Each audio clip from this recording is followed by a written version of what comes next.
시험 범위까지 최대한 빨리 예습을 하는 것도 중요할 거고 개념 정리를 한번 싹 끝내고 그다음 문제 오답도 해야 되고 또 문제를 더 풀어야 되는 거니까 그 작업들 해주시고 문제를 다 풀고 나면 우리 뭘 해야 되는 거예요? 오답만 따로 모으셔야 돼요. 그래서 오답만 따로 이렇게 평소에 모으면 좋겠죠 하면서 오답 노트를 미리 만들어 놓는다든지 사실 과학 같은 경우도 오답 노트가 있으면 좋다고 저는 생각해요. 과학이나 사회에도. 요새 어플이 많으니까 어플 보면 사진 찍어서 이렇게 사진 찍으면 필기가 싹 지워지더라고요. 그러면 그 사진만 모아서 따로 이제 예제를 하시면 오답 노트를 또 따로 만드실 수 있고 아니면 뭐 알아서 쓰시던지 해가지고 오답만 따로 복습할 수 있게끔 작업을 해놓는다든지. 최종 목표는 뭐야?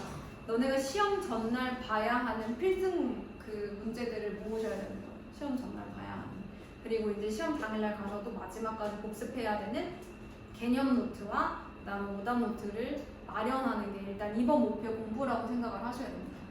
그거를 막 시험 기간에 바쁜데 할 수 없잖아. 평소에 미리미리 다 해놓고 시험 기간에는 그걸 바탕으로 개념도 복습, 그 다음에 문제풀이도 복습하면서 새로운 문제들을 조금씩 풀어나가는 게 중요하겠죠.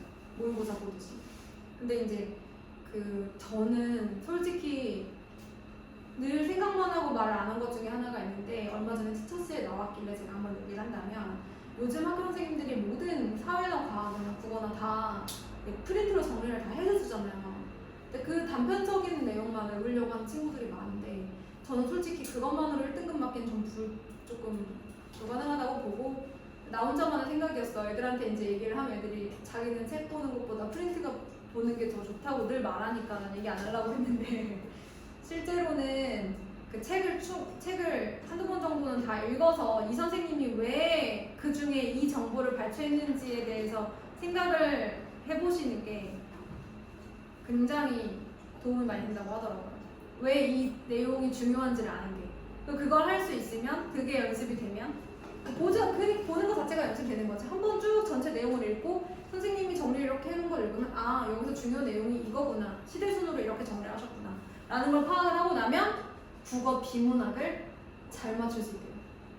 그래서 그렇게 전체 내용에서 중요한 내용을 찝어내는 연습이잖아요. 사실 이게 옛날 선생님들은 사실 프린트 그렇게 일일이 안 해주셨어요. 그건 본인이 하는 거였던 거야. 근데 이제 요즘 친구들은 선생님들이 다 그렇게 만들어주니까 전체 지문을 읽고 거기서 필요한 내용을 발췌하는 거, 어떤 것이 중요한 내용인지 파악하는 능력 자체가 굉장히 떨어져 있다는 거죠. 초등학교 때부터 그렇게 해주시니까. 그래서 이제 그런 부분들도 있다라는 사실 이제 여러분들은 1등급을 목표로 하시니까 말씀을 드릴게요. 자, M67번 한번 해볼게요. 여러분 영어 수학은 우리 사실 거의 1등급에 가깝지 않습니까? 그렇다고 가정하고 얘기를 하자면 그럼 나머지가 뭐 영어 수학은 3에서 2, 2에서 1 이렇게 단계적으로 많이 올라가지만 나머지 국사과는 여러분 한 번에 팍 올라갈 수 있어요. 진짜요. 내가 사진 찍어놨는데 고등학교 3학년 친구 중에 한 명은 그 내신이 3학년, 2학년, 1학년 때는 다 5점 되거든요. 3학년 때만 3.6이 나와 있어요. 왜 그런가 봤더니 사탐이 2더라고. 자기가 잘하는 게 2인 거야. 나머지 좀 수학 영어가 좀 딸리는데도 불구하고 수학 영어가 사실 5더라고요. 근데 얘가 국어랑 사탐이 높아요. 우리가 좀 다르죠? 국어랑 사탐이 높아요. 그래서 3을 찍은 거야. 근데 그 뭐더라? 사회문화가? 뭐는 90점 넘게 맞았는데 또 한 등급 별로 안 높더라. 애들 생활에서. 어쨌든 얘들아, 내가 정말 잘하는 과목은 2등급, 1등급, 특히 국사과는 바로 1로 갈 수 있어. 한국사 같은 거. 그러니까 제발 대충 하지 마라.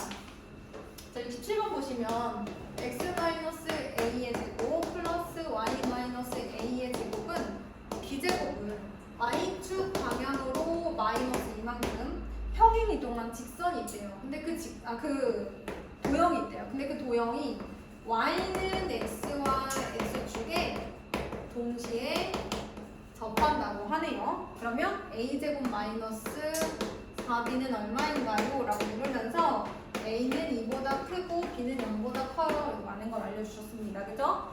자, 그러면 원의 중심이 원래는 a,a였어요. 그런데 y축 방향으로 마이너스 이만큼 평행이동했으니까 a,a 마이너스 2가 되겠죠. 그럼 이 원의 중심을 원래 원의 중심을 C, 그 다음에 이동한 원의 중심을 C'이라고 했을 때 C'에서 y는 x까지의 거리는 반지름과 똑같아야 되는데 반지름이 누구냐면 얘가 x축에도 접하기 때문에 중심의 y좌표의 절대값 하고 같아야 돼요. C'에서 y는 x까지의 거리와 그 다음에 중심의 y좌표의 절대값 같아야 됩니다. 무엇으로 같아야 돼요? 반지름으로 같아야 돼요.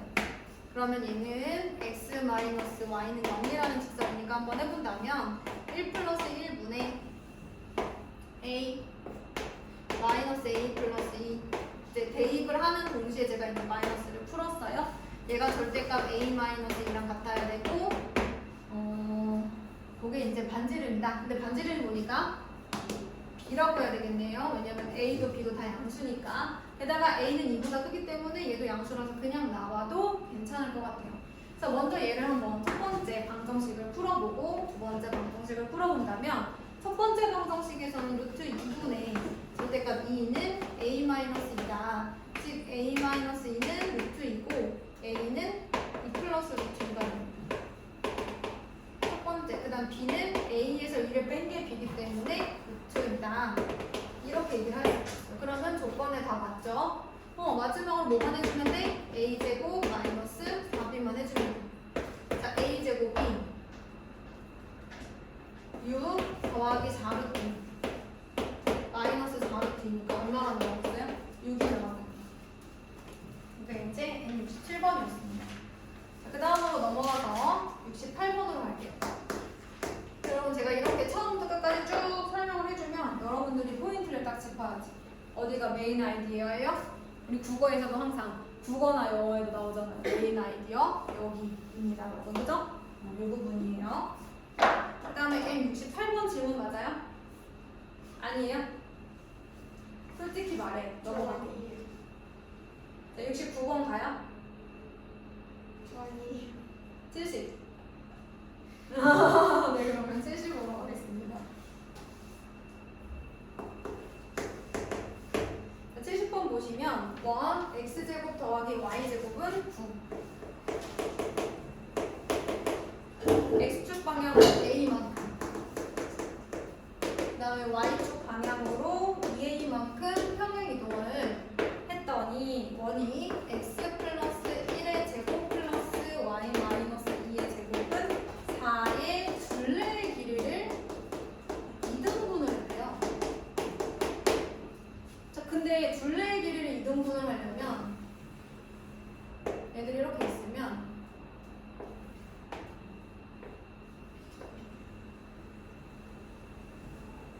이렇게 다른 원이 한 원에 지름을 잇는 이 성분을 지나야지 이제 원의 둘레를 2등분을 하게 되거든요.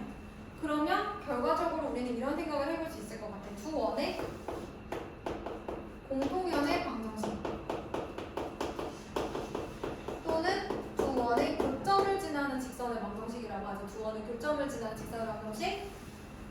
자, 그러면 이 방정식이 어디를 지나야 돼? 원래 원의 중심인 0,0을 지나야 될 것 같아요. 그래서 이제 요걸 한번 해보도록 하겠습니다. 0,0이 아니라 얘를 지나야 되는구나. 어디를 지나야 돼? 얘네들의 둘레를 공통한다고 했으니까 마이너스 1,2를 지나야 되는 거죠.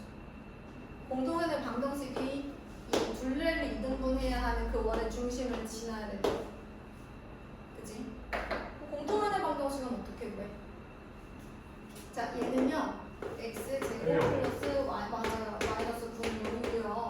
자, 저 친구는 x 마이너스 a의 제곱 플러스 y 마이너스 2의 2의 제곱은 9잖아요. 그러면 요 원의 방정식에서 한 원의 방정식을 빼면 되는 거예요. 그럼 그 공통연의 방정식은 마이너스 1,2를 지난다. 요것만 해주시면 돼요. 해줘? 해? 안 해도 돼? 진짜지? 요거 전개하셔가지고 얘 마이너스 9는 0이라고 하시고요. 얘를 1번식, 얘를 2번식이라고 하고 1번에서 2번, 좌변으로 좌변, 우변, 우변끼를 빼주시면 공통연의 방정식 바로 나옵니다. 우변은 어차피 0이에요. 그쵸?